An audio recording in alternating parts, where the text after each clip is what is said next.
from burnt to bliss. The smoke alarm blared through my tiny apartment, snapping me out of my daze as I scrambled to rescue what was left of my charred dinner attempt. The kitchen was a mess, and so was I, both casualties of a year that seemed determined to break me.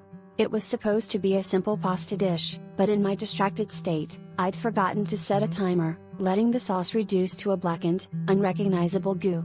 As I stood there, defeated by my own culinary disaster, something inside me clicked. What if this wasn't a failure, but a starting point? In the days that followed, I decided to give cooking another shot, not out of necessity, but as a form of therapy. Each recipe was a new challenge, a chance to reclaim a part of myself that had been lost in the chaos. I began to experiment with flavors and textures, pouring my emotions into the mixing bowls and saucepans. It was messy, and there were more failures than successes at first, but with each attempt, I learned a little more about patience and resilience. The kitchen became a sanctuary where I could create and let go of the stress that had been weighing me down. Slowly, my confidence grew, not just as a cook but as a person. The process of turning raw ingredients into something nourishing mirrored my own transformation.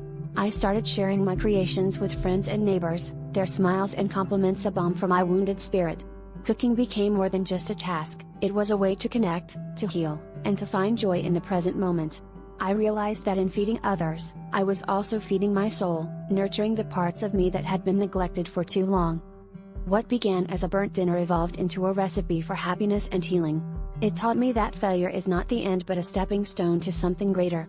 The kitchen, once a place of frustration, became a canvas where I could express myself freely. Through the act of cooking, I rediscovered the importance of embracing imperfection and the beauty of starting over.